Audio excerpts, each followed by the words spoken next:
Hey, good evening, ladies and gentlemen. Mitch Taco Bell, your host for Tall Tales with Taco. It is Tuesday. Welcome aboard. We got a great show tonight. This is going to be another huggy moment. If you all watched my interview with John Huggins, the U2 pilot, we've got Jerry Leekster, Leekey. And Leekster and I have been friends for 23 years, perhaps 23 years. And he is a retired lieutenant commander in the United States Navy, flew the mighty F-14, one of the few guys to get onto it as an ensign. I mean, into the squadron as an ensign. We're going to talk about that because he's got some great stories.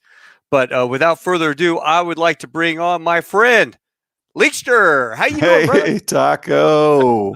What an honor to be here. I can't believe it, man. This is fantastic.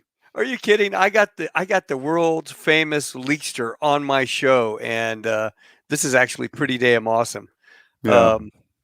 Well, we have been friends for a long time, and like I said, it's an honor. And the reason it's an honor for me is I think you could be one of the most altruistic human beings on the planet. And I've always been impressed with everything you've done, sir. So it really is an honor to be here with you. Thank you. Well, dude, I'll pay you that $20 when we get back up to the schoolhouse. That was nice, All man. right. Thank you very much. I appreciate that. I do appreciate it.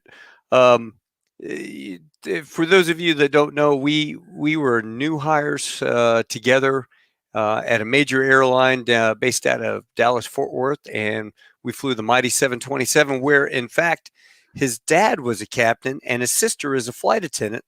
So I got to fly with his sister once, maybe twice, I think I've flown with your sister. And small world. But you got to actually fly with all three of your family members, didn't you? Or that's true. I have three actually. I had a cousin who's a flight attendant as well, so I got to fly with them. I flew with my father actually for 3 years on the 727 and the 757 and the 767. So that was a real kick in the pants. We had a great relationship. My father, introduced me to aviation very young, obviously, and I just fell in love with it. So something we had in common since I was a kid, something we could share and things we could do together. And then we got to fly together. And I can honestly tell you, when we took the runway, I remember one time taking the runway in a 767, getting cleared for takeoff. And we just looked at each other and we just couldn't believe it. We were just smiling from ear to ear. We're like, you believe that this is happening, And we enjoyed every second of it. So they're giving you the keys to a jet, you and your dad. Did you make your old man buy the beer when you're on the layover? Well, beer he's always been very generous. Yeah. So it was good. Always a good crew gathering for debrief.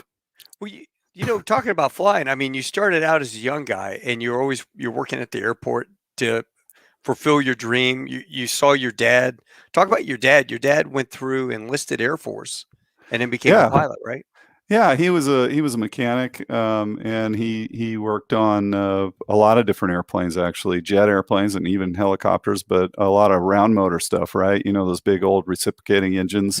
He was a fuel systems expert, and he did some aviation electronics stuff as well.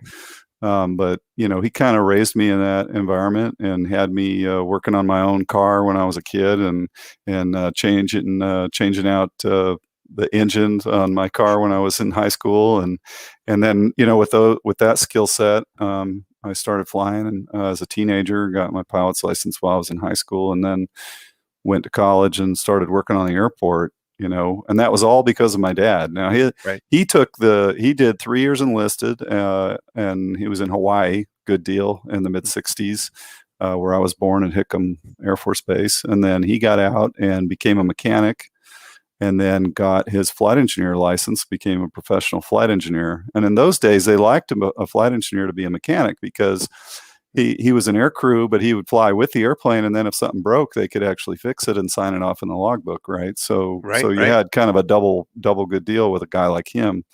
And then he used the GI Bill to get his ratings, and then eventually became a co-pilot at an airline. He ended up working for 12 different airlines, and eventually ended up at that same major airline that you and I did. And luckily, I ended up there while he was still young enough to fly, before he retired, and we got to fly together. So he was very inspiring. His story is one of it's old America, work hard and never give up, and you'll get there eventually. So. But then to achieve your dreams, you decided to join the Navy, and you actually joined before Top Gun came out. Well, I tried to, yeah. It's a long story, but I was actually in Air Force ROTC out in California, and was working on the airport, and a guy came in with an airplane, and he was an airline guy, and I asked him, "How'd you get to the airlines?" He said, "Oh, I was a Navy pilot." And I said, "Oh, that sounds great."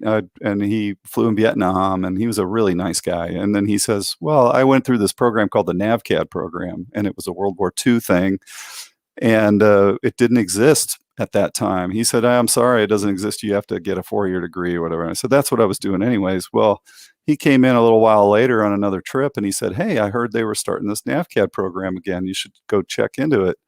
So I went down to a recruiter, and the guy told me, "No, that doesn't exist," and sent me away. But then a week later, he called me and said, "Guess what? I was wrong.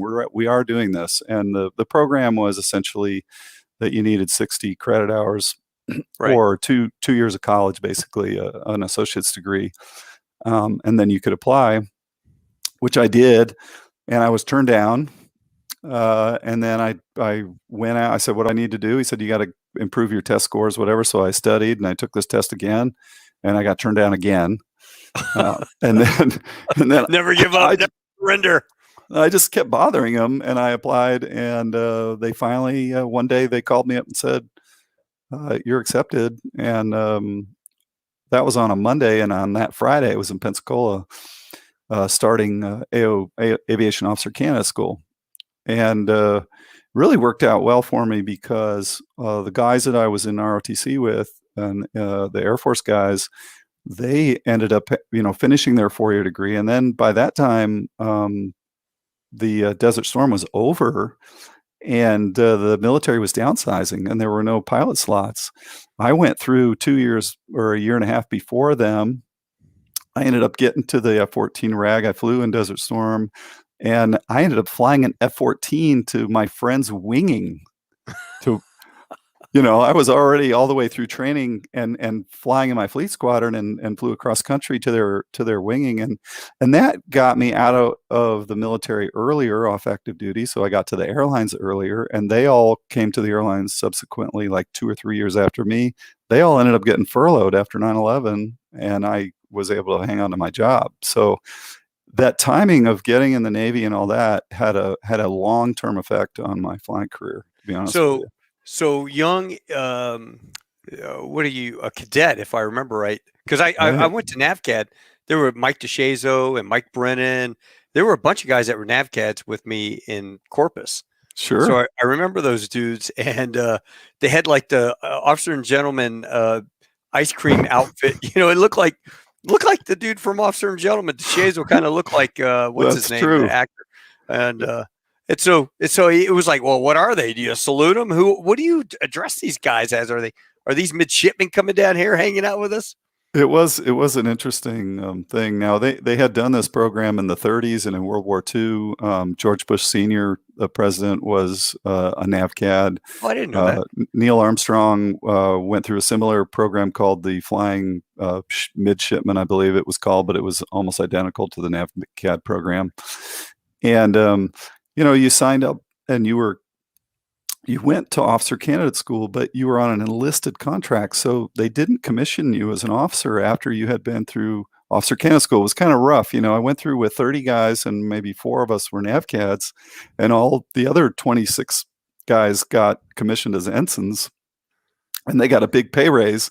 And I was getting paid as what they called O1/2, which was really about E5. It was less than that. It was E3 like pay. I think I got about $700-800 a month, maybe $900 a month. I know my taxes, when I look at it, it shows that I made less than $10,000 a year for 2 years in a row, my first 2 years in the Navy. And you had to be single. Yeah. You had to live in the bachelor officers' quarters. You couldn't get married until after you finished and got your wings. And then after you got your wing, the day that you got your winging, your gold wings, which is a huge deal. Then you got commissioned as a butter bar, as an 01, an ensign in the Navy. So that was a big deal for us because we finally got a pay raise. And a lot of guys could finally get married because they wanted to get. Actually, there were a couple guys that got divorced just so they could get in that program. All right. So what class were you in? Do you remember? The officer candidate school class was 2187. 2187. So my old roommate Wes Cochran was he was AOCS DeShazo. They were in 2289. I don't 2289, that would be like 2 years after me. Okay. So I went through in the spring of 87. Oh, okay. So right, they stopped the program in 92, I want to say. So it was kind of a Reagan era push, and they got a bunch of us through, and then after Desert Storm with the drawdown, they shut the whole thing off. So what is your favorite OCS story of having a Marine drill instructor? Because you guys had Marine DIs. I mean, they weren't Navy guys. I mean, they were Marine DIs. Right. And it was pretty hardcore in those days. I don't think that anybody in today's military boot camps could possibly relate to what you and I went through with Marine drill instructors. Well, for example, in the NAVCAD, not just the NAVCAD program, but the Aviation Officer Candidate School, AOCS, their job was to get rid of people, to wash people out, because they wanted to find out who really wanted to be there. Unlike a lot of other boot camps where they want people to stay, right? So this was like, hey, we started with, this is of course after Top Gun came out in 86 too. So the classes were huge. Lots of people wanted to do this. So we started with a class of 70, and I think we graduated something like 26 of the original 70. We picked up some more. So the graduating class was around 30, I think, but of the original 70 that started that day one, we finished with around 26 or 27, I think. I'm not sure, but it was a huge washout factor. And my favorite story was it's easy. We were out at class one day, and all the drill instructors had snuck into our rooms to do a inspection, and they found a guy's locker combination. They got in. They found he had secretly hidden it on the bottom of some stationery in his desk or something. I don't know, but they've opened up his desk to throw the stuff out, and there was this guy's combination to his lock. So they opened up his locker, and inside of his locker was a pack of M&Ms, which is a huge no-no. Right. And they did in those days what they called a hurricane, where they literally destroyed every single room, all the mattresses, all the guy's stuff, everybody's, shaving cream and foot powder and you name it was everywhere, and the sheets, and they just tore the place to pieces. And then of course we came back from class to our barracks, to our battalion, we called it. And we were like, uh-oh. And now you got to put it all back together again. Well, it wasn't just that. Then they immediately, get your rifles, get your boots, and they PT'd us for a week straight. And our punishment, you girls, they called us girls in those days. You girls like candy? Well, you girls get to eat ice cream, and you can only drink Coca-Cola for every meal, 3 meals a day for a week. Oh my God. Can you imagine? The only other thing we were allowed to have was coffee. So if you didn't want Coca-Cola, you could have coffee. But for 3 meals a day, you were only allowed to eat ice cream and drink Coca-Cola or have coffee. Oh my God. I hope you're not was it milk intolerant? Lactose intolerant. Yeah, lactose intolerant, right? I mean, can you imagine in today's military? I mean, everybody would lose their job over something like that. But it was funny because, you're on this sugar high, and you're like 21 years old, and you're like, and then you're like, and you're getting PT'd and going to class, and you're like, oh, we get to go to lunch, and I get to eat ice cream. That was the only thing you were allowed to eat. Oh, that's horrible. Yeah, they punished us. Yeah, you're putting on weight during OCS. You know what's great about the teamwork of a place like that, and I know you can relate to this as a Marine, the other classes were so, they knew that we were being treated pretty badly. They would go in and get as much ice cream as they could out of the cooler so that the ice cream came in these little cups and they were a little frozen cup. solid. I mean, you cut it with a knife. And so they would go in here and take them all out and try and eat them so that when we got there, they would have to give us regular food. It was like POW training. I mean, it was really interesting. Yeah, so you got to experience a little bit of SEER school training prior to SEER school. Yeah, Holy crap. I mean, it really was a lot like SEER school training, and yeah, it was neat to see the other guys go out there and try and help us out. People you don't even know. You know Grant Kowalczyk? No, I don't think so. Did you ever know Grant? Okay, Link, big guy, and look, 6'4". If you guys listen to us, you ever want to mess with a buddy that's going to boot camp or OCS, this is what you don't do to your friends. Okay, we got a big tube and we got a big naked poster or a big poster of these semi-naked lifeguard dudes. So they're all wearing their little tidy things, banana hammocks and stuff, and holding volleyballs. And we wrote little captions out of their mouth like, "Oh, you're the fastest runner. You can beat your platoon sergeant," and all this stuff. And we dressed it candidate colonel, umpty frats, Parker Perkins, perfect Parker Perkins. And then we put Hershey Kisses in the tube. So when you shook it, you could hear the candy. And of course, he caught lots of crap for that one. But a guy got sent a box of chocolate covered cherries, and there's like 12 of them. So he opens it up and he sees this thing and he wants to try to hide it. And the guy goes, what you got there, candidate? This candidate has chocolate covered cherries. Well, how many are there? Let me see. 1, 2, 3, 4. Take my boots off. 5, 6, 7, 8, 9, 10.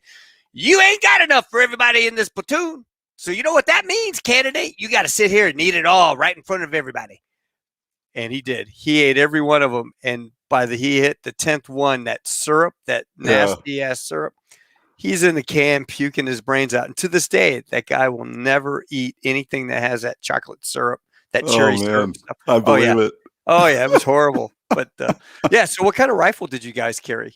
We had the M1, the Grand. Yeah, you guys still had the Grand. Yeah. Yes, I remember when they issued it to us. Right, so the drill instructor standing there. We're in the classroom. He's teaching us how to take it apart and put it back together. That was part of your deal. And of course, the real object of this thing was that it weighed 11 pounds or something, and you had to just basically carry this thing on every run and march. It was really a weight. It wasn't a gun, but he's sitting there with this, talking about this M1, and he said, "Ladies," he says, "if you think," he goes, "I know this is a tough place, but if you think you can kill yourself with this rifle, you can't. It ain't gonna fire. The only way you can kill yourself with this rifle is if you jump off a roof with it."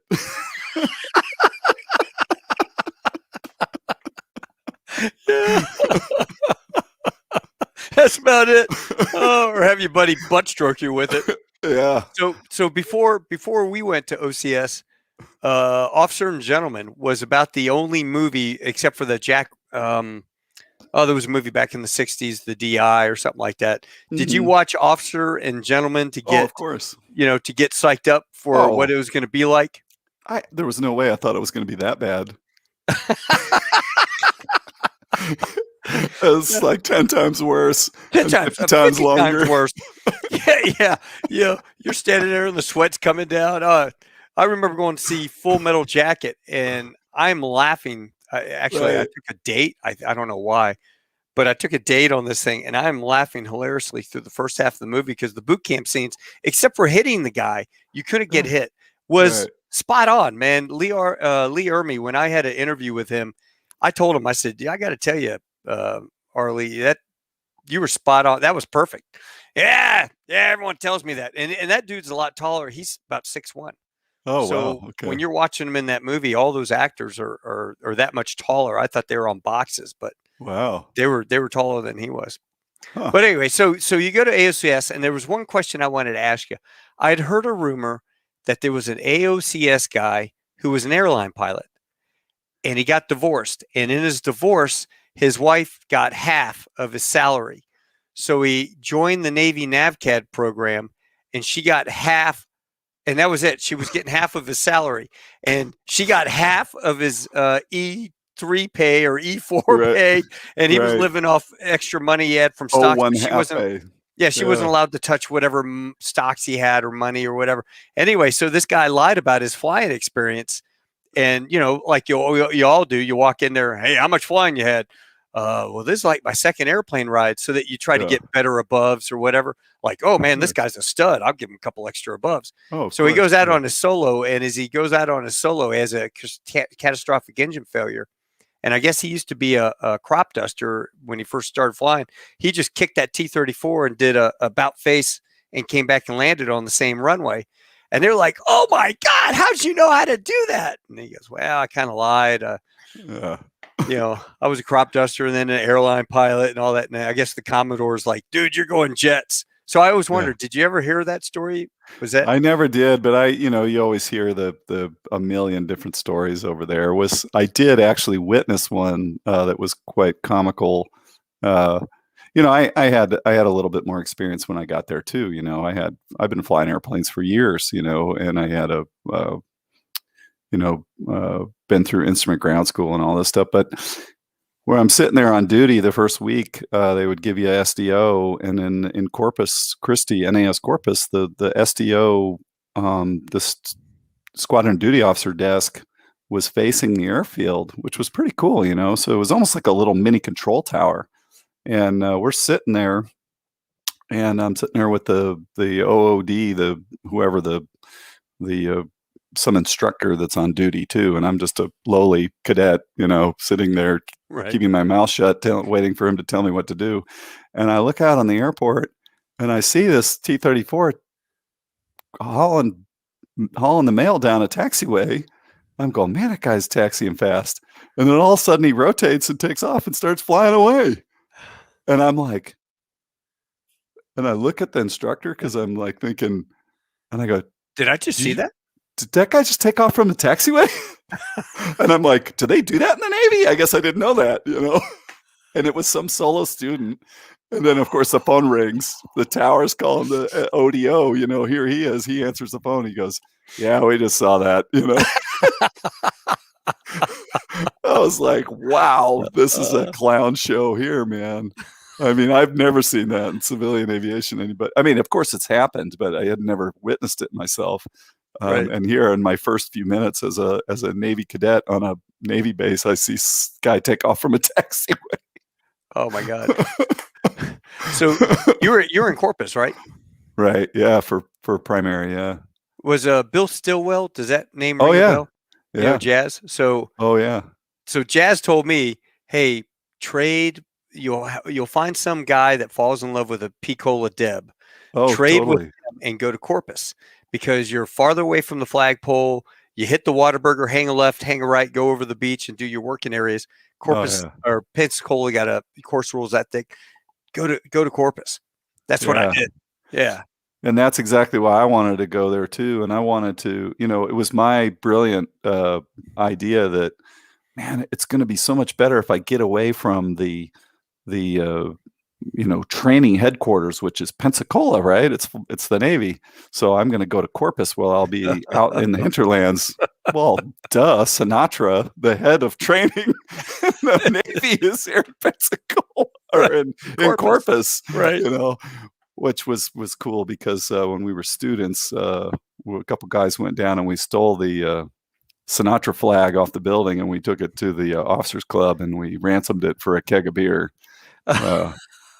Which was cool until the Sinatra staff a week later stole one of the T-34s and put it behind a car and towed it to the officers club and parked it at the front door at Corpus. And made the squadron commander pay a keg to get his airplane back. Oh man. So you went from Corpus to what, Kingsville or Meridian? Beeville? Meridian. Yeah. Of course my choices were Beeville. My first choice was Beeville, and then Kingsville, Texas, because I could stay close to Corpus. And then my last choice was Meridian.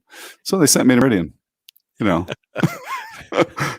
based off what is it? Based off what needs of the Navy, based off your grades and performance and what you want. Yeah, That's it. that was it. You get what got you it. want. And at that time, they called it a tritium. And you didn't want to be afraid of it, so you go up there to have fun and learn how to fly. But when I showed up, I checked into student control. They had 16 students in the attrition pool, and they were kicking them out. They had not made it through. So that was pretty sobering, because when I was down at Corpus, I saw a couple guys wash out in the first couple of weeks, usually because they got airsick or whatever. But you didn't see that kind of washout rate. And you're all, it's funny. This one instructor, he was a Marine. It was a terrific guy. That was a guy that kind of took me under his wing, and I really respected this guy. And then I got selected for jets, which of course was my dream. And then I ran up to this. This is the first guy I wanted to tell. I ran up to this instructor. I went up to his office and I said, "Sir, I got my selection, and I got selected for jets, and I can't believe this is happening." And he says, he was like, "Well, it's a little tough. Those guys can be a little egotistical, and it can be pretty tough in the jet community. So just be ready for it, because it can be hard." And I thought, really? Well, then when I got to Meridian and I saw they had tried it, 16 guys, and they were sitting there waiting for me, I said, "Well, this is getting serious. You really have to cross the whole keep your shore nose with your down. canopy up, get another down, then you're out." Yeah, I mean, all kinds of people, got washed out for all kinds of stupid things, and we lost a few airplanes while I was there too. And we had a midair, and 2 guys got killed, and we lost an A4 and 2 other T2s. One to guy went up and lost it on an out of control flight thing, and so yeah, I mean, it was serious business. And then we went to the carrier. That's where you get your first carrier landings, in the T2 and the A4. And then right after I got my wings, we had a T2 that crashed on a Lexington. That's a pretty famous accident that you can see on YouTube. And I knew all the guys that were involved, that were there. The guy, including the guy that was killed. And so it was, jets are, carrier aviation in general is unforgiving, and jet carrier aviation is serious business. It's a hell of a lot of fun though. Yeah. But yeah, it's there's a lot of physics involved. Way over in NavCat education, I can tell you that. So then you get your wings, and you select F-14s, and you got F-14s. Yeah. And you show up as an ensign. I mean, there are Marines that are showing up after jets in the fleet as a captain. Yeah, that and was. You're showing up as a young ensign, right? And we were some of the first NavCats to go through. So I always ran into that thing where nobody knew what the heck to do with us. When we were cadets, we wore an officer's uniform and officer's hat, but we didn't have a rank. So people would kind of salute you, they didn't know what to do. And then when we went up to the RAG, when I showed up there, I was an ensign, and they were like, "Well, pretty much everybody that shows up here is like a Lieutenant JG or so." It was kind of weird. Right. Oh, this guy must have gone really fast. But then you go all the way through the RAG and you show up in the fleet, and you're an ensign. Right. They're really confused. They're like, "How did this happen? That's not possible." Right. Because everybody that gets to the fleet is like a full 03 lieutenant. So yeah, it was a little bit weird. And so when you show up at the boat, that's the first time you've ever been on a boat, right? Yeah, I was not raised in a nautical family. So, I didn't know much about sailing, or, port and starboard, and fore and aft, and what's a forecastle, and this and that. And so they gave us some minimal training in officer candidate school. But that's, you're just trying to survive, and then all you're trying to do is make it through. So it was just that was a time where you weren't getting yelled at for like an hour. So you're like, "Hey, I'm in a sailing class." So when you get out, first time I ever went on a Navy ship, and I'm not making this up, I'm not exaggerating, the very first time I set foot on a Navy ship was when I landed on one, in a T2, and I never even got out of the airplane. That was on the Lex, and then off the ship you go. And then back to I think I went to the Kennedy in the A4. Yeah, in the A4, I hit the Kennedy And again, I don't believe I ever got out of the airplane. Oh, you So just did the hot refuel and then went, right? yeah, I I think maybe the first time I ever walked around on a ship was when I landed on one in an F-14, and I actually got out of the airplane because we had to do about 2 days of because we had to do day and night traps and all this stuff. So, yeah, the first time I ever, like, walked around on a ship was probably at the RAG. It was weird. I didn't know anything about it, and they're like and it is a habit trail in there, as you know. I mean, anybody who's been on board an aircraft carrier or any of those museums, it all looks the same. It's 10,000 rooms. It's 1,000 feet long. It's 14 stories high, and it's all gray. And Right. you wouldn't know which way is fore and aft if you just don't understand the codes. And after a while, you figure it out. Of course, it's no big deal. But yeah, Did you, interesting. did you eat a lot of ice cream on the ship? A lot of what? A lot of ice cream on the ship? Yeah, yeah, right. Well, the ice cream on the ship was the best deal. They called it. You know what they called it, Pony, right? dog tail, They or call it Auto Dog. auto Yeah. dog. That was it. Because Auto it's dog. soft serve ice cream, and when you have the chocolate, it looks like a dog going poop. So Yeah. yeah, we call it We, Auto Dog. you know what? In my entire Marine Corps career, I spent one night on a ship. Oh One yeah, night. Yeah, when I was you're second a lucky lieutenant. man. Yeah, that was it. But I miss that smell of the Were you wearing oil. men's clothing? Yeah, I was wearing a Marine Corps uniform. We're the department in the Navy, but we were the men's department. That's I'm right. sure they taught you that at OCS. Yes, I've heard it many times. Yes. Yeah. Yeah. So you show up, and now all of a sudden the Gulf War kicks off. And was that your first action? Was Gulf War? Yeah, I mean, it was fast and furious because I got out of the RAG in September, checked in the squadron September or October, I'm not sure, and walked in the first guys I met. I walked in the scheduling, and the guy said, "Hey, you ready to go to war?" I mean, Saddam had already invaded Kuwait. This was already moving down the road, and so we went out for a 6-week workup in the Caribbean. Went down to Puerto Rico and the Virgin Islands, sailed around, and then came back, had a couple weeks off, and off we went to war. So I was in the squadron for a very short period of time. I was the newest, youngest, most least experienced pilot. I checked in with another Rio, a good friend of mine, a good friend to this day, and he was the new guy, Rio. And so we were the Nuggets, and off we went to Iraq. And so I know you've been through these kind of things, and when you're that guy, at least in my case, the biggest fear is that you have a larger fear of failure than dying, right? I didn't want to be the weak link. You don't want to be the guy that can't tank. You don't want to be the guy that can't, stay on a guy's wing.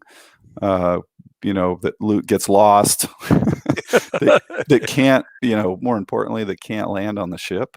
Yeah. You don't want to have that night in the barrel. They pair you up with an experienced Rio, a senior Rio in the squadron. They did, but not super senior. They gave me a really great guy that I'm still friends with today. In fact, his brother was an F-14 pilot, and I talked to him on the phone today. We both I'm friends with both of them forever. And this guy had just come back from Top Gun. He had one deployment under his belt, so he was a lieutenant, but not super senior, but a really sharp Rio. So lucky him, he got to fly with the new guy. And then he gets to go up and land on the carrier with the new guy, right? And but if there was one thing that kind of saved me in those days, was that I had pretty good landing grades. So I mean, I was deathly afraid of being that guy that couldn't get aboard. So my levels of focus went up to levels that I didn't know that I could attain when you're landing on the ship at night. Let me ask you about that. What was it like? I mean, you go through T2 and then the A4. That's cool. But what was it like? Do you recall back the very first night or the very first day that you got through your FCLPs, and then you go out to the ship, right? And you actually land on the ship. What was that feeling? How was that? Are you talking about the T2 or in the F-14? Oh, in the F-14. Well, it was a little bit. It was a little bit weird, because the nice thing in the T2 and the A4 was that you would fly out to the ship, right? You'd fly out there and you'd circle overhead and you'd kind of get all comfy in your airplane, and then you'd come down and try and land. And in the F-14, we did that, but then you would get a couple traps in the daytime, and then you would park the airplane and get out, and then go downstairs and eat a hamburger, and then wait for it to get dark, and then you'd sit around until like midnight. You've already been up. You haven't been able to sleep because, trust me, Nervous. when you go to the carrier, you're scared. Not scared like crawling up in a little ball and crying, but you're definitely ready. You need to be on your game, so you don't Right. sleep a lot. And then you're up till like midnight, and then they go, hey, okay, now it's your turn. Go strap on this airplane, and you go up on this flight deck, and it's just insanity up there. I mean, it's noisy, and there's airplanes moving around, and there's people grabbing you, and they're like, it's not your world. You've never been a part of that world, so it's Right. new. And some guy grabs you by the shoulder and says, don't even, just follow me, I got you. And he drags you to the airplane, and you just see a ladder in front of you, and you climb up inside your F-14 and close the canopy, and the Rio goes ICS check, and you go loud and clear. The engines are already started. You just have to start, the one engine's running, you just start the other one, and strap in, and the guy's like, you ready? And you're like, okay. And then you taxi the catapult, and it's time for your first night cat shot. It happens like that. And you're like, you're not even warmed up. You don't even have your night vision yet. Right. And then you taxi up there, and I mean, the pucker factor is just, I don't know if I can express how high it is, and you get hooked up to that catapult, and you're taxiing up, and they get you hooked up, and then your lights are turned off, right, on the flight deck, and you run the power up, and you do a control check, and there's a bunch of guys outside, and they're saying, okay, your controls are good. The catapult's already in tension. It's ready to fire. So you're in a loaded gun. Right. And then the guy goes, okay, he gives you afterburner signal, or you might be doing a basic engine shot, but almost everything in the A that I flew was a burner shot. So he gives you this pumping signal that means go to zone 5. So you go into afterburner, and then as soon as it gets into zone 5 and everything looks good, you flip the lights on, and that's the signal for the guy to shoot you.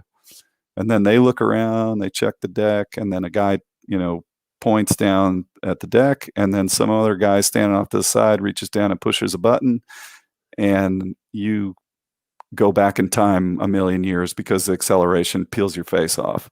Right. And you're just into a black hole, and all I was worried about is losing a motor. So I go down the cat stroke staring at the engine instruments, and then as soon as the airplane comes off the cat with that big oomph, you go straight to the attitude gyro and make sure that you're seeing, 5 degrees nose up or whatever, and then you check VSI and altimeter, and you cross-checking to make sure the airplane's climbing away from the water, because you have zero outside visual reference. It is just a black hole, and you know that you're 60 feet off the water. It is really frightening experience. And did you ever have a situation, a cold cat shot or something kind of weird? I had something worse, buddy. What'd you have? Did you crap your pants? That's the question everyone wants to know. I wish I could say that, but I know guys that did, actually. But that's weird when you get into an airplane and it smells like poop. You're like, somebody pooped in here. It happens. So we got these new fancy Air Force helmets, they're super light, they're beautiful, and our squadron, somehow the CO stole a bunch of them, and we were the first squadron on the East Coast to get them, and we thought we were awesome dudes. Well, they only had night visors for us. They didn't have any clear day ones. I'm sorry, they only had day visors, the sunglass ones. They didn't have the clear night ones. So you'd have this leather thing you'd put over it to keep from scratching it, banging into things. And when you had it in your locker, so at night you'd just leave the thing up. You would just not use a visor. Right. So I go out to the airplane, and I pre-flight it, and we hop in, and the F-14 had this really interesting thing that nobody really talks about. When the F-14 would taxi to the cat, the cat the guy who was taxiing you would taxi up, and before he would hook you up, he would go like this. He would slap his knee, and that meant to kneel the airplane. And there was a little switch by the landing gear handle that you push down, and it would compress the oleo strut, so the nose would actually drop down, and that would make the catapult launch bar flip out from the nose gear. So the airplane would actually go down the cat stroke a few degrees nose down. Oh, wow. And what would happen was when it hit the end of the stroke and the catapult launch bar came out, when the airplane came off, that oleo strut would uncompress, and it was a nitrogen charge inside there, and it would go boing. And that's what would give the attitude, the takeoff attitude to the airplane. It would bounce the nose up. So here I am in this night shot, and everything's wonderful, and cat zone 5, and it's dark as 3 feet up a cow's butt, and I'm scared to death, and I turn on my lights, and I'm ready to go, and all I'm thinking is engine failure or electrical failure. What am I going to do? And I go down the stroke, and then right when I hit the end, when that oleo stroke popped, they had overcharged it or something. I mean, the airplane just went bang like that. So it snapped my head back. Well, when it did, that visor came down, and it had that piece of leather on it, and it just went snap down. You're like, I can't see. So here I come off the catapult, and I'm just blind. It's just completely black. I don't see anything. And it happened like in an instant. Like my head went boink like that, and I went, oh my God, I lost electrical power. And I go, oh, fudge. And I'm like, what is happening? And I'm like, no, I'm afraid to touch the controls. And then I can hear my Rio in the ICS go, what? And I heard my own voice, and I'm like, I can hear myself. I have to have electrical power. And then I suddenly realized it's my visor, and I was ready to eject, dude. And I reach up and I slap my visor up, and I'm like, oh, and now I could see, and then I fly away. And then my poor Rio, this guy's in the back seat, and he's like, what happened? And I'm like, oh, nothing. Did you ever tell him? Did you ever tell him? We came this close. I was like, oh my God, you're not gonna believe this. This stupid visor came down and blocked my vision. It was just like Luke Skywalker in Star Wars, where he is wearing a helmet and he's trying to do the lightsaber thing. I mean, I had nothing.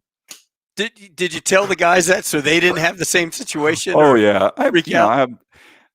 I've never been afraid to laugh at myself. At least I hope I'm never afraid to do that. You can't let ego get in the way of those kind of lessons learned. I mean, it's a funny thing, but it was a really serious thing. I mean, I could have pulled the handle, and that would have been a shame to lose a $40 million airplane over a stupid visor cover, right? Oh God, yeah. Could you imagine? Yeah, and sure nobody probably ever would have figured it out. They would have been like, "What?" It would have been really interesting to read that accident report. Because if I had ejected, usually the helmet comes off, and at least the visor would have peeled off. Who the heck knows? Right. And it would have been like, "What happened?" I said, "I don't know. Everything failed. It all went black, and I just shelled out." And to the Rio, what happened? I don't know. I was looking at the ball. It looked good. I was looking at the Rio's like, everything looks fine. How about going over into Iraq for the first waves? How was that? Any interesting newbie stories? Like, there I was on the guy's wing. We come in and it was I mean, of course, I got all the night missions, because the day stuff was when all the MiGs were going to fly. So I was a new guy, and they put all the senior guys and the Top Gun guys on when the MiGs are going to fly. So I got a lot of night missions. And tanking, we were tanking off these KC-135s, and there was a lot of varsity stuff going on there, because you had 30, have a 30 plane strike package all joining on 4 tankers simultaneously. I think the danger of a midair was probably a lot more dangerous than getting shot down. In fact, we lost a Hornet and an A6 during that deployment. Mm-hmm. The Hornet guy died. The A6 guys survived their ejection, and not one single bullet hole in any airplane. So we had no combat damage, but we still ended up losing 2 airplanes and 1 guy. Wow. But the tanking was a serious deal, and then going over the border, into Iraq, there was not a lot of activity, right? It was pretty quiet. Everybody's lights out. You're spread out, altitude separation. You're coming in on this big strike package. And then you would watch the timing count down and you would see the guys shoot the harms. That was the first thing that would come off was these harms, and they would go up to like 60,000 feet or God knows how high these things go. They're massive missiles, and they go up and then they come down onto the radars. And so you'd count down, and when those missiles would launch, they'd start hitting. We knew the exact time they were going to impact because the bombers were coming in. These were A6s, and that was amazing. These guys were carrying 22 500-pounders each. Some of them carried 4 laser-guided 2,000-pounders. I mean, a lot of firepower, massive destruction. And it was like World War II. A lot of flashes, and you don't hear any noise. It's just a lot of lightning flashes going off, and once that starts, now all the AAA and the surface-to-air missiles, and then the whole place goes bananas for about 10 minutes, and you're kind of arcing around. As a fighter guy, our mission was to protect the strike packages, so we would fly around in circles looking for bad guys. And that first mission I had, we got vectored on these 2 MiG-29s or a MiG-29. I'm not even sure. I can't even remember. But my wingman he does a brake turn, and I lost sight of him immediately, right? And so I'm like just trying to hang in there, and then of course we pointed our nose at this MiG, and he bugged out. That the F-14 was so dirty that this airplane just immediately ran away, and we didn't want to leave the strike package and chase anybody, right? So we had to go back to our cap station. Our mission is to protect the bombers, not to go running off, chasing on what could possibly be a decoy, right? Right. So, then the bomber guys, I've always said this and I'll never stop saying it. Those guys had the big cojones, man. They flew right into the center of those SAM rings, and they would go right down into the mid-teens, try to drop as high as they could. But if you saw the amount of AAA and stuff, and those guys flew into, you'd be buying them beers the rest of your life. They're very impressive guys, and what squadron were you in when you did this off the America? VF-102 Diamondbacks. Our sister squadron was the Starfighters, VF-33, and the A6s were VA-85. Those guys, it's a great squadron. You didn't have puking dogs on there with you? No, they were on the Eisenhower, I think. So you were Diamondbacks. I found this picture. How do you get a surfboard like that on the aircraft carrier, Leekster? Yeah, that's behind you. That's the one that's behind you there. That is, yeah. No, I don't think we took those on the carrier. Me and one of my Rios came up with this idea while we were off the coast of Norway. Hey, we should make these custom surfboards, and so there was, I think, 6 of us or 5 of us that did it, and yeah, they came out cool. And now I live in Florida where there's no waves, and it spends all his time on my wall, which looks great. Oh man! So we were talking about this TomCat. Yeah. So those are 2,000-pound bombs on there, right? Yes, those are 2 2,000-pounders, and the neat thing about the F-14 was that it could hold 4 of those. But the big deal is, of course, bring back capability. So typically off the carrier, you wouldn't see that. My squadron didn't do a whole lot of bombing that I can recall in combat. Certainly not in Desert Storm, because we didn't have bomb racks at that time. I did 2 other, I went to Bosnia twice and I went to Somalia, but I don't think we ever dropped a bomb in anger that I know of. But those bombs right there in that photograph were used to on a target ship, and just one of those bombs sank that ship, broke it in half. Yeah. So a bomb in the right place can be devastating. That was a big ship too. It was like a big I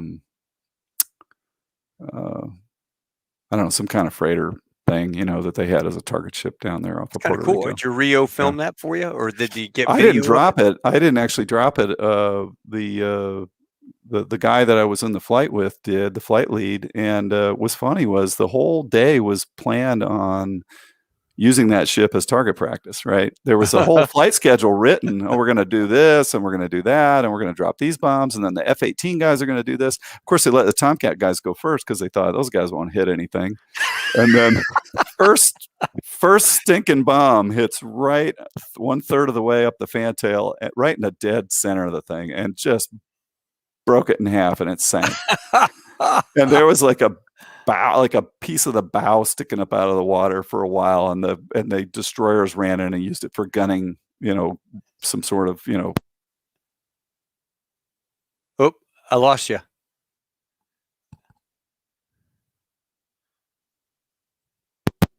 Yep, there you go. Yep, got you now. Yeah. So, but they used it for naval gunfire, but then the whole rest of the flight schedule was obliterated. So I don't know what they did with the rest of the guys that day, right, dropping bombs.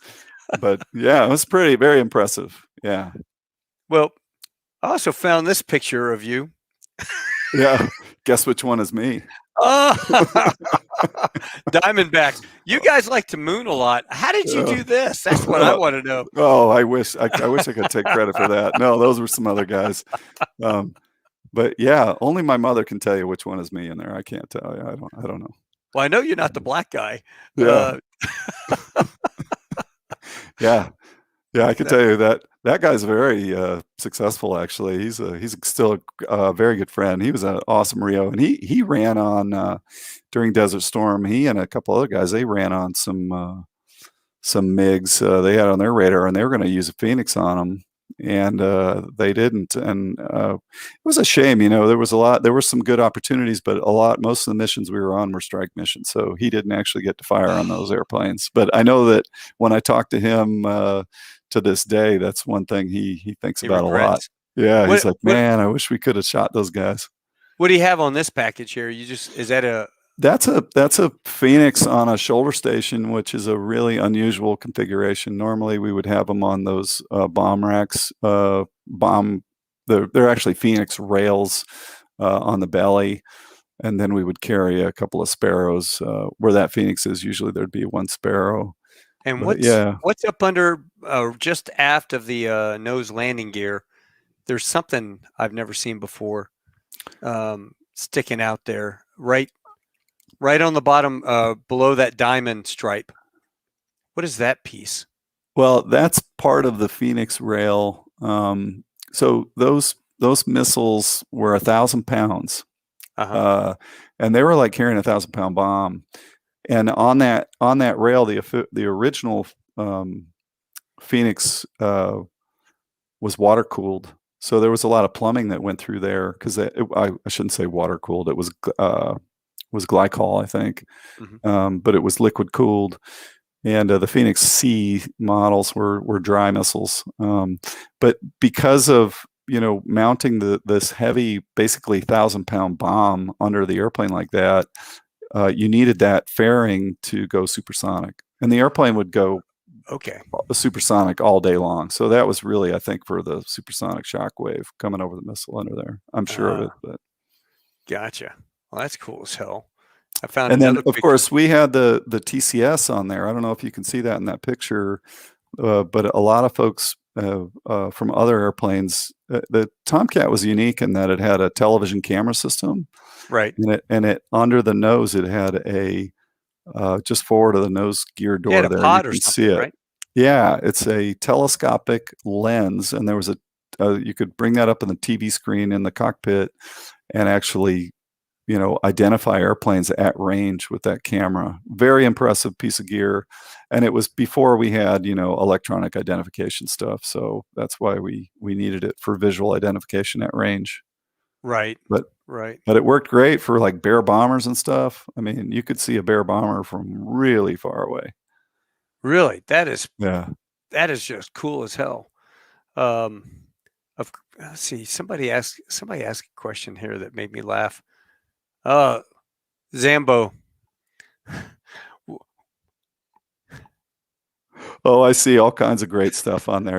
Hey, tell us about Tony Albano. He was our CO down in Meridian when I was instructor there. One of the best COs I ever had. A phenomenal guy and a funniest guy and a great fighter pilot. And you couldn't ask for a better CO to train young fighter pilots, and also famous for mooning when it was doable, Well, undoable in here's a today's picture of environment. you back in the Civil War. Yes.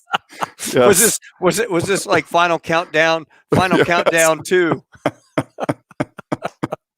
Well, that's how fast it would go. You could go back in time. People don't realize that. Speed of heat, man. Yeah. What other best story do you have flying the mighty TomCat? Oh, well, the good times, flying off of Norway, we did NATO exercise up there, and I got to intercept a bunch of Russian bears. The Cold War was still on, and I got to intercept Russian airplanes almost daily. And we were flying through the Norwegian fjords, and absolutely incredible views. I don't think that anybody that participated on that deployment will ever forget it. We were landing and blowing snow, 0, and then the next day it's crystal clear and 70 degrees outside, and you're flying through a fjord, 1,000-foot cliffs at 200 feet over the water, right? And just amazing views. And then the Russian guys were hilarious. When we were intercept them, they were all excited to see us and showing us Playboy centerfolds and waving Coca-Cola cans, and yeah, they were. It was funny, you'd pull up next to a bear bomber and there'd be a guy in the tail gunner thing with a leather, I'm not kidding, like a big old leather helmet and goggles and a leather jacket. He'd be all like World War II, and he's got some big, huge camera, and he's taking a picture of you, and you're giving him the finger. Keeping up international relations, Yes. We actually had some signs, they gave us to carry that had Russian stuff written on there, say hi to Admiral so-and-so or whatever.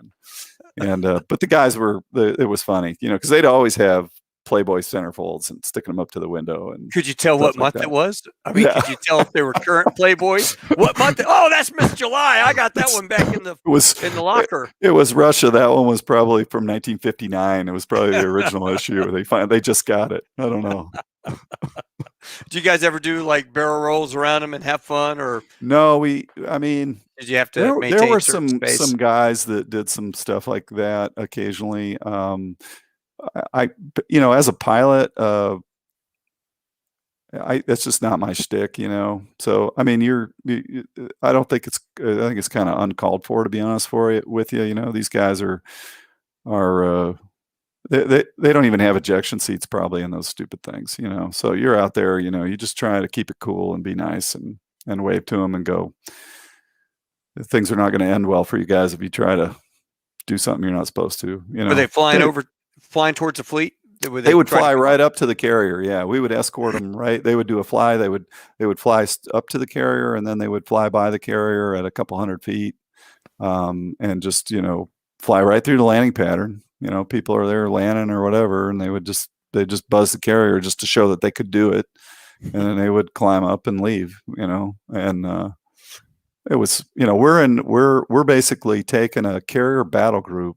I mean, this was a NATO exercise. So we had Germans and Brits and Norwegians and you name it. And we're right up against the Russian border, and we're operating an aircraft carrier 24/7. And we sat there for weeks. Right. And blowing snow. To me, I always thought that would scare the pants off me if I was one of those Russian leaders. I mean, knowing that we can do this anytime we want. They don't have the capability. We can take a carrier right up to the international, littoral standoffs and just park it. And here we are. What are you going to do about it? Do you guys ever do a deployment or land on Keflavik? I did some photo recce work there, but I never actually got to land. But I always wanted to. In fact, my wife and I are going to go there in June for vacation, I think. So. Oh, you're going to love it, man. Yeah. Blue Lagoon.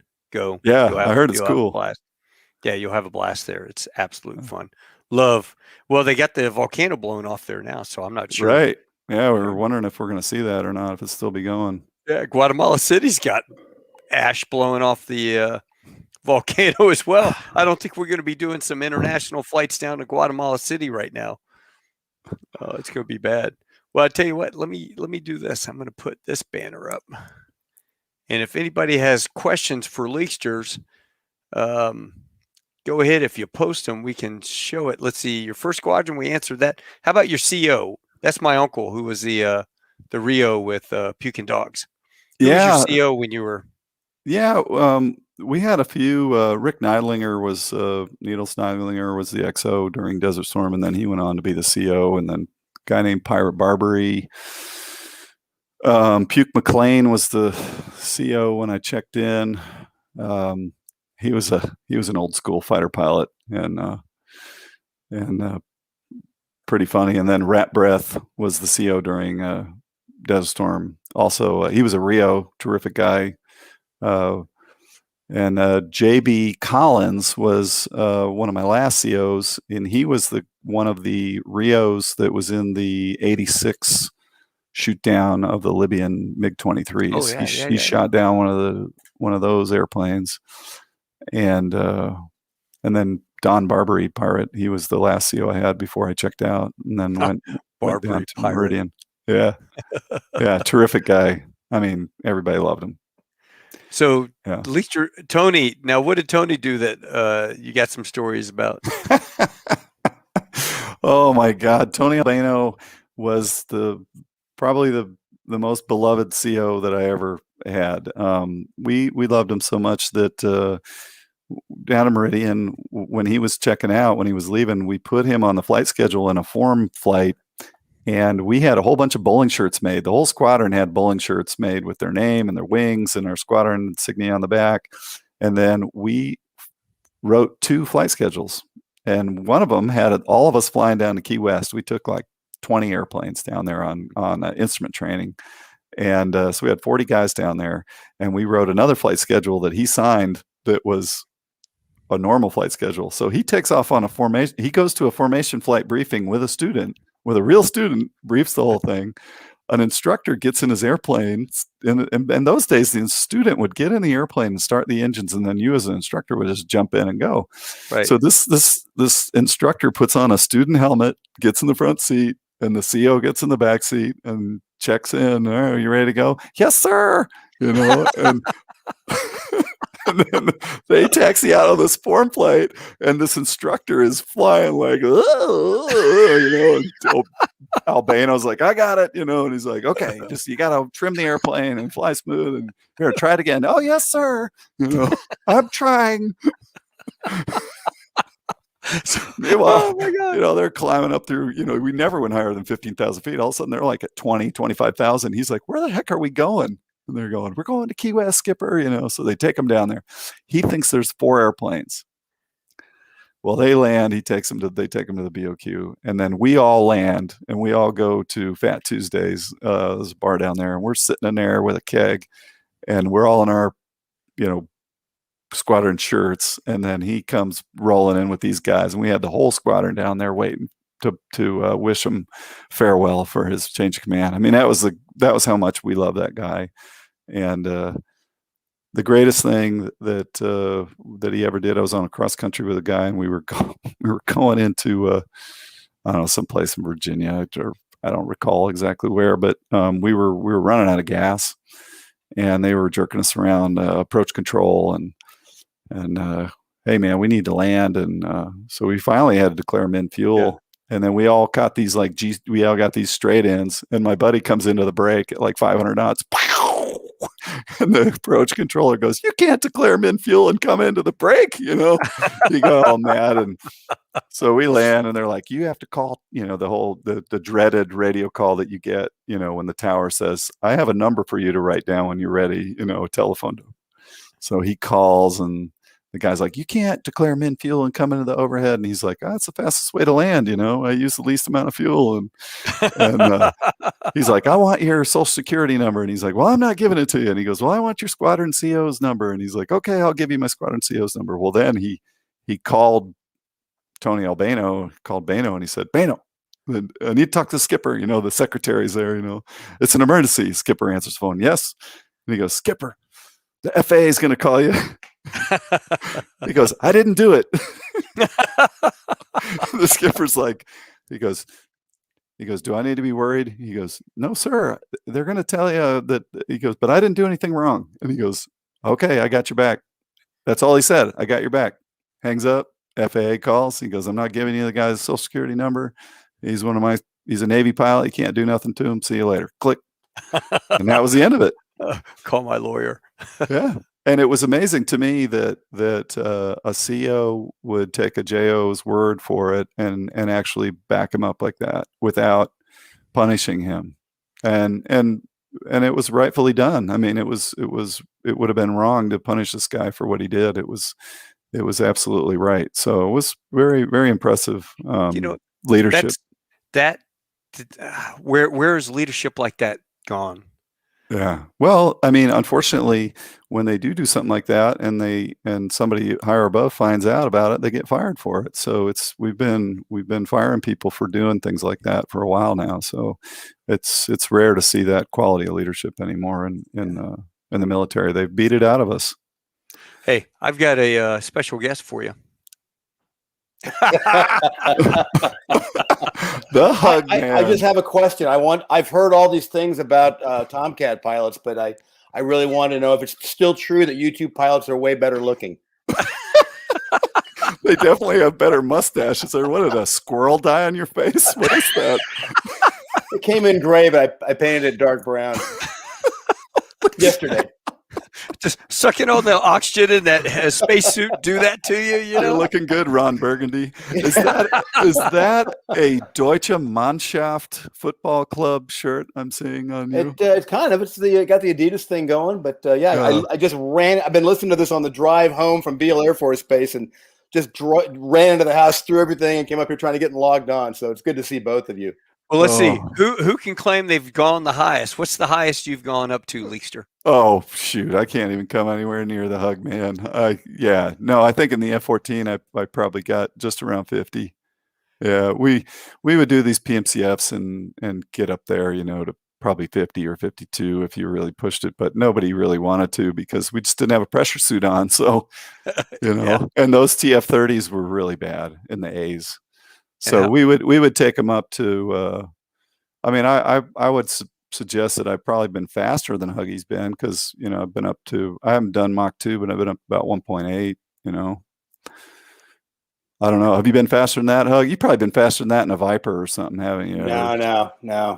I've been about 0.75 in a U2. Is that pretty impressive? Yeah, pretty impressive. I remember hey man, I've seen U2s on my radar on the F-14. It's up there, and they always show Mach 1 because the ground speed is definitely fast when you're up there. I don't think people realize how fast your ground speed is. Yeah. Well, how high were you today, Huggy? We do a 52,000 foot climb check, put it that way, and then we usually lightweight. We're up to 60,000 feet in about 19 minutes, and then we go above 70 on the training flights. Jeez. Wow.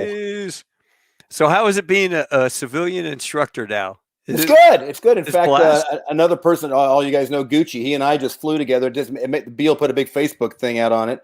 Gucci and I flew with a guy named Corey, the three civilian U2 pilots in the Air Force. All three of us. Corey was driving the chase car, and Dean and I were in the two-seater. I was giving him his instructor upgrade ride, and it was no adult supervision. It was all civilians in the airplane. So, let me ask you, which one of you is older, you or Gucci? I am by about 2 years, I think. Yeah. So you're the oldest U2 pilot on the planet. No, currently. Corey, the third guy. Corey just turned 60. Oh my God. Yeah. Really? The three of us have 173 years on the planet and 7,300 hours of U2 time. Did you give him a walker for his 60th birthday? Yeah, I stole it from him. I need it. They're going to start giving you a little elevator to get up there instead of walking up the stairs. Huggy's got a bionic hip, man. I know. Probably he gets up to altitude and he gets in the Van Allen belts and the radiation starts tickling his metal hip. You remember that from Reno. Yeah. I do want to bring that. Reno is tough, but I want to tell you something. I'm very proud to know you, Leekster. If people out there have never seen the crash that occurred at Reno, Leekster and his parents and all of his family and friends and everybody gets together in box seats right on the flight line. And this one particular year, a P-51 came down and crashed and sliced people apart.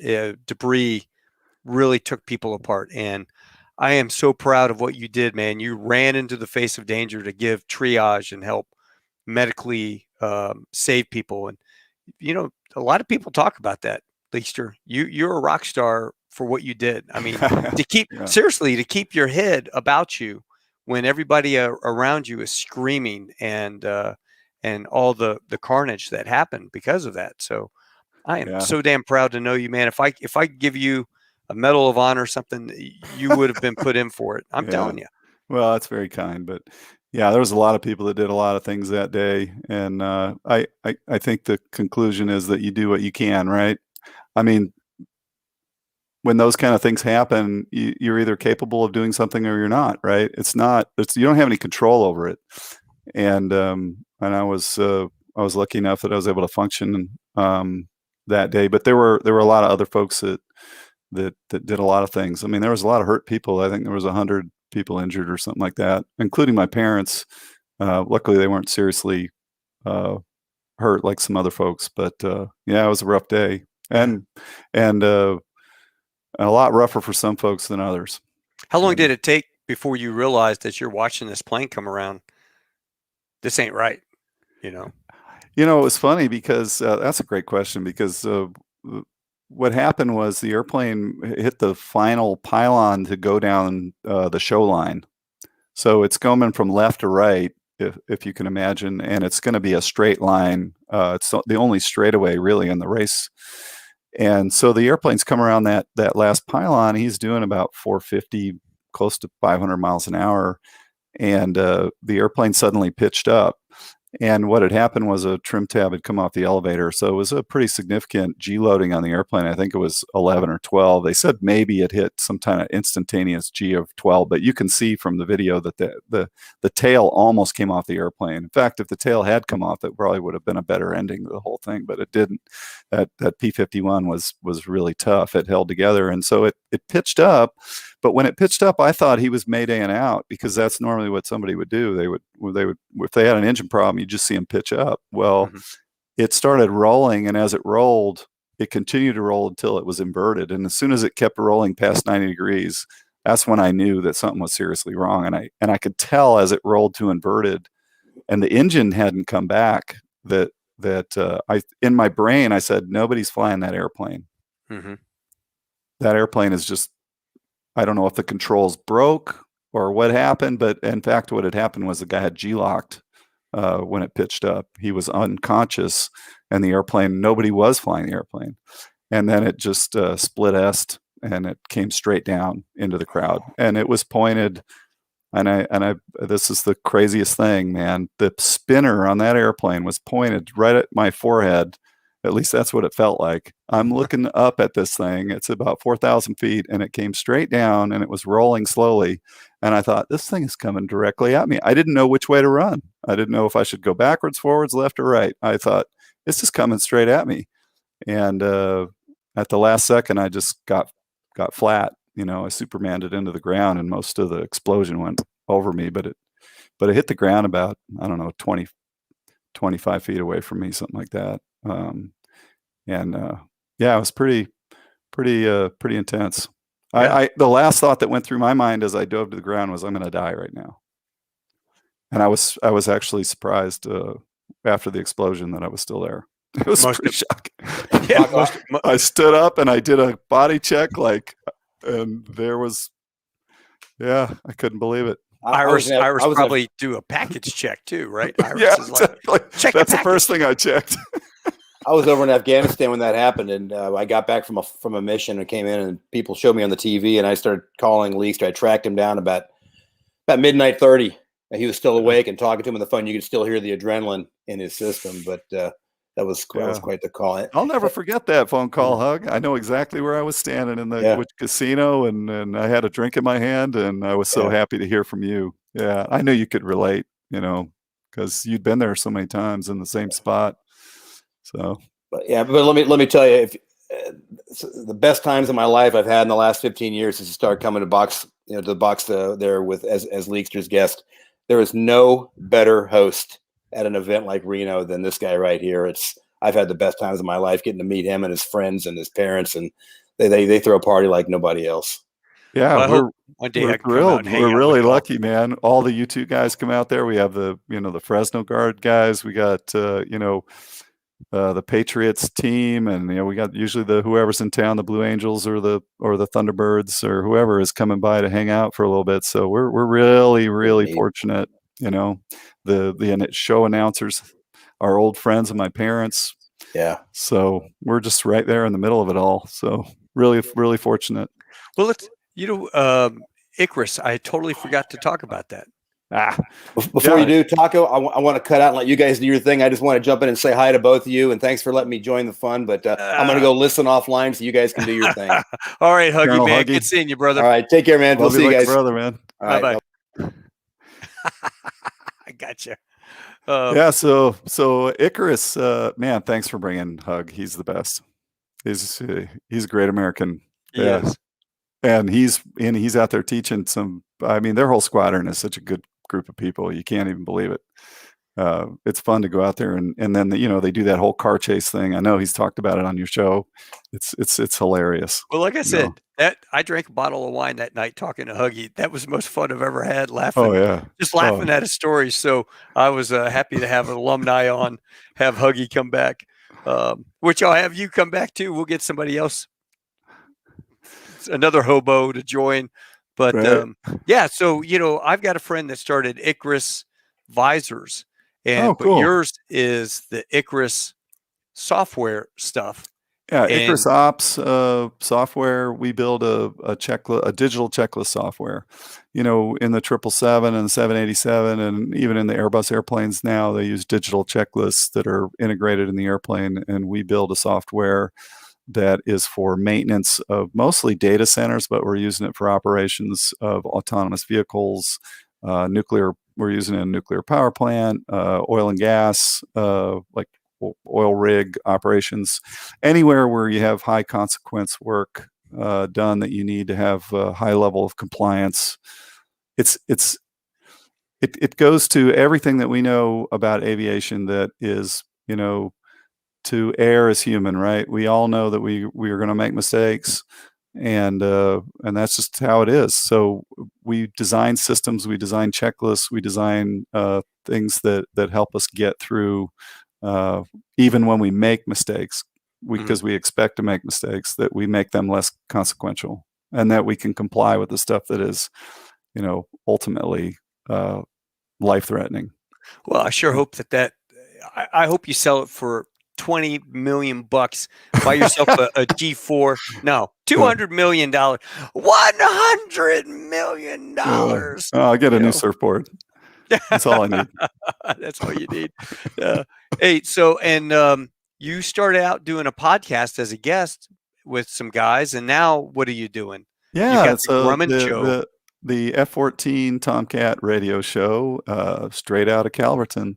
It was organized by some folks up there that are big Grumman fans, and got invited on to do a couple shows, and they've asked me to come back and host it a couple times. So yeah, we've been doing this, and they're doing some great stuff. I mean, what these folks are trying to do is get an F-14 back in the air. They want a showbird, a warbird that can fly around and do air shows. So, well, I know there's got to be one flying around. I saw it in the Top Gun 2 trailer. Right, exactly. Yeah. No, we want to get it outside of CGI, right? Yeah. Yeah. God, but it's could you tough, imagine? with the Iranians are still flying them, and they're kind of scooped up all the parts. So the DoD went out and tried to, basically, smash up all the old F-14s so that the Iranians couldn't get a hold of the parts. So I don't know. But it's what's amazing with that show is that I didn't realize how many people really do love that airplane. It is kind of an iconic airframe, and people would love to see one fly again, I think. Well, my friend Michael, who is the host that Top Gun page, Michael, if you're listening to this, I actually tried to post this interview because it deals with F-14s for the most part, and one of your admins deleted it. So thanks a lot, man. Anyway, hey, I do have a question for you here. You know Rio in Vegas, Jim Bowen. Jim Bowen. Sounds very familiar. Yeah, but I can't say. Leekster, tell me your dog has a cool Navy call sign name. We can see him jumping around in the background there. Right. Yeah. No, the dog is Louis. Yeah, Louis, he huh? needs a good call sign name. Yeah. I've had friends that have had all kinds of funny names for their dogs, like Paddles and Aileron, etc. Yeah. Yeah. Hey, Cecile, thank you for joining us. Great way to wind down after work. Love it. And this is Jim. He's a F4 guy. He works with me at our job and at a major airline, which I guess I'm not supposed to say. But Yeah. He was at Ramstein. Is at Ramstein when they had Yeah, that was a bad one. That was I think there were a bit more fatalities than we had at Reno, because we just had the one airplane. But similar circumstances, it's just kind of shocking when those things happen. Do you know Ham Talent? No, I don't think so. I had him on the show. Oh, look at Zambo. Yeah. This Ricky Bell. I got to fly off the Kitty Hawk in '79. I can relate. Scared the crap out of me. Yeah. The day flying is always fun. I don't think you'll ever hear a Navy pilot that say they like flying at night. I mean, there's always a full moon every once in a while, and you would go out on a beautiful night with a full moon, and you could actually dogfight, and it was really fun. It was actually beautiful to watch a bunch of F-14s flying around an afterburner in a full moon, watching those blow torches go around. And it was pretty funny because you'd be in a furball, and then you'd go, I'm going to put on the cloaking device, and you'd come out a burner, and then no one could see you, and then you could go back into burner, but yeah, it was you could have fun at night, but the actual taking off and landing was never fun. And for me, people always say the carrier landing is a scary thing, but the catapult shot was the most intense, because as you know, and as we teach in the airlines, that is the most critical phase of flight, because the airplane's as heavy as it's ever going to be during the entire flight. So an engine failure off catapult really was the one thing that kind of scared me. And luckily, I never had to deal with it. And what was your favorite aircraft carrier to fly off of? Oh, gosh. I don't know if you could have one. You know what I mean? Hey, who's your favorite girlfriend? I don't know. I mean, the Lexington, of course, was cool, right? You're landing on a World War II aircraft carrier. How cool is a kamikaze crashed into the carrier that I landed on? That's amazing, right? Right.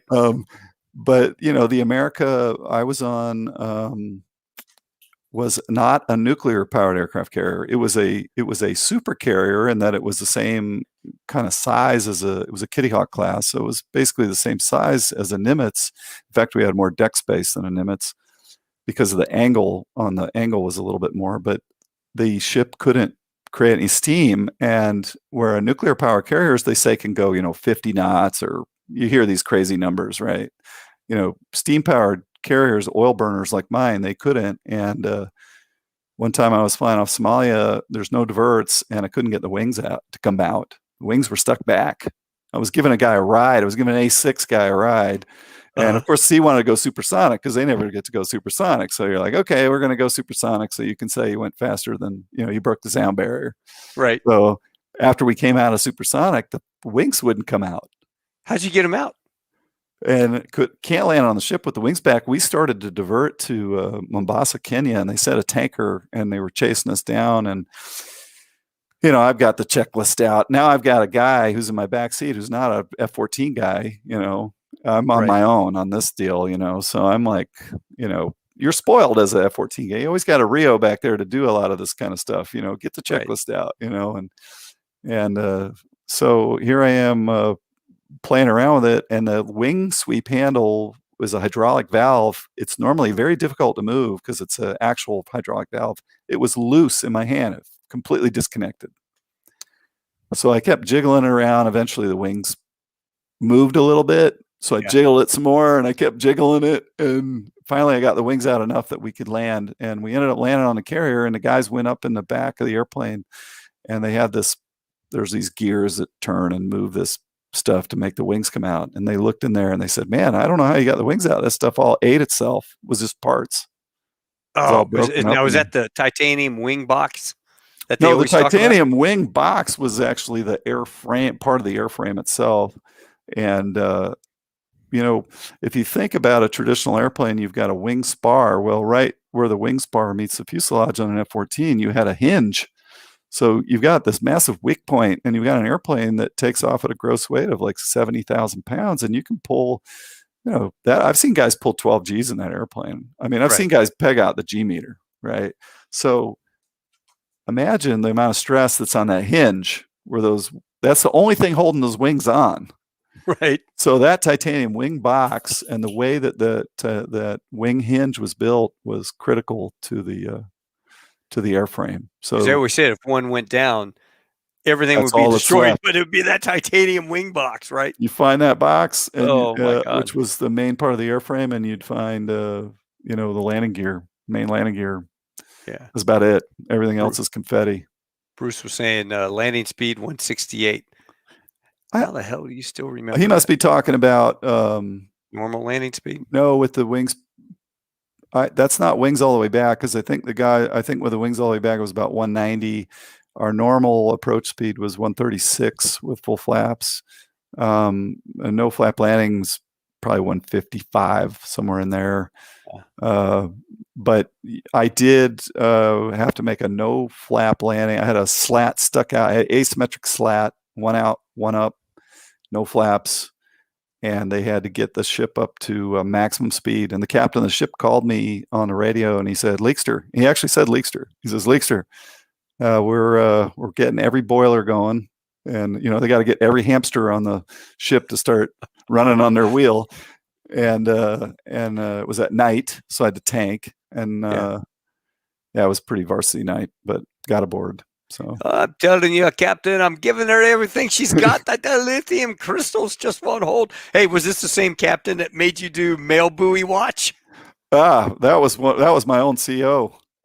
Put me on the Tell everybody that. Yeah, if you've never been in the Navy and you haven't been on a ship before, I remember doing mail buoy watch on our Tiger cruise or whatever on my dad's ship, the U.S.S. San Diego, thinking I was hot shit with the captain's binoculars in his chair looking for this mail buoy, right? Because they had to swing by and get the mail. Right. So they sent you, where'd they put you, on the front of the ship or where? Well, they had me up on the flag deck, I want to say, with a pair of binoculars. Yeah, it was pretty embarrassing. They set me up. They're like, hey, we got to stand this new watch, and you're the guy. And they wrote some other guys on the watch list, and I'm like, what the heck is this, And they had me up there standing up on the flag bridge with these binoculars looking for this airplane that was going to drop this mail buoy in the water, right? It was all the mail was going to come to the ship. I mean, there's no other way to get it. We're at war. We were just finished with Iraq, right? So here I am with the binoculars, and I'm searching around, and I've got these headphones on, and they're telling me bearing 168. Guys are talking to these sound headphones. Meanwhile, they've got the ship's TV down below. I have no idea, but all 5,000 people are watching ship's television with Ensign Leekey on the mail buoy watch. And it's like CNN, and they're talking, it was pretty ugly, pretty embarrassing. Yeah. So I never did see that mail buoy, Taco. So when you walk into the chow hall, all the enlisted guys are like, "Oh, hey man, that's that Rothlo dude, man." Oh, that was the worst. Yeah, I mean, I think that was the worst. It wasn't that the other pilots were laughing at me, the other guys, because it was just a joke. We play practical jokes on each other all the time, and I was an idiot for falling for it, but it was funny, right? And but the worst was when I went downstairs to have dinner, and the guy that's scooping some slop onto my tray says, "Hey, you're that mail buoy guy. I saw you on TV." And you didn't know they were going to put you on TV. And I'm like, oh. And here Here's Ensign Leekey after his mail buoy watch, proudly standing up. There we go. Exactly. Yeah. Oh, let's see. Oh no, wait. There we go. Ensign Leekey right there. Leekster. Oh, dude. Well, listen, man. This has been phenomenal, my friend. I really do appreciate you coming on tonight. And if you hang out a little bit after I do the closing, Huggy wants to join back in. Oh, great. Yeah. Hey, thank you, Leekster, for all you do. And you help out a lot of people, and you're very modest yourself. So from the bottom of my heart, thank you for coming on. Thanks for all you do and taking care of all the folks, especially all those errant pilots flying down to South America. I was in Sao Paulo, and I would always run into Leekster at breakfast. That's right. You know, here he had just been up all night, and he's grabbing his breakfast, or I'd been up all night, and he was on a day off, and we would sit there and have breakfast and catch up. So it's awesome to see your brother, not 10 time zones away or anything weird like that. Yep. It's always great to see you, man. Hey, listen, you give Iris a hug, and your two sons are actually taking flying lessons. So you want to put a plug in for them tonight? Yeah, one's an instructor up in Orlando at L3, and the other one's he's here in Fort Myers where I live. He's getting his multi-commercial right now. So hopefully be a CFI here before too long. Yeah. And then are you going to get him to go Air Force, Air Guard, fly C-130s? You know, rubber dog shit, full cargo plane full of rubber dog shit to Hong Kong. Yeah, that's a tough one. You know, their grandfather, my dad lives down the street, you know, and he's a retired airline guy, you know, so he's always offering advice. So, you know, I'm just happy if they're happy. So as long as they love airplanes and they love doing this stuff, and it's really a family business, and it's nice for us to be able to talk about stuff like that. But I'm proud of them. They're great guys. Very successful. Well, I hope to see him. I hope to see him hit the regionals and come up to mainline and have him in the schoolhouse teaching him how to fly 737. That would be cool. Oh man, yeah, that would be an honor too. That would be awesome. All right, Leekster. Hey, I'm going to pull you off here, and we'll talk to you in just 1 second. Hang on. Hey, ladies and gentlemen, I hope you enjoyed the show tonight. Leekster is truly an old, good friend of mine. Really enjoy sitting and shooting the bull with him. If you get a chance, go like, subscribe, sign up for reminders on the show. That helps the thing. Put your comments in there, and that way we can build up an audience to join Tall Tales with Taco. I can't thank you guys enough. As I always say every time before I leave, adios, hasta luego, auf Wiedersehen, tschüss, shishini, au revoir, domarigato gozaimasu, tando shinde kudasai, cheers, arrivederci, tashakur, and assalamu alaikum. I don't know, I cover every base. But I will see you guys next Tuesday, and it's been a pleasure having you with us. I've got many, many, many great guests lined up. So stick around. Chuck, William, Wayne, Wes, everybody, Colin. Love having you guys on here with me. And I'll see you all next Tuesday. You guys take care. And until the next one, make sure you support your waitresses and tip well at your taco place, because that is what you're going to get. You guys take care now. Hoorah.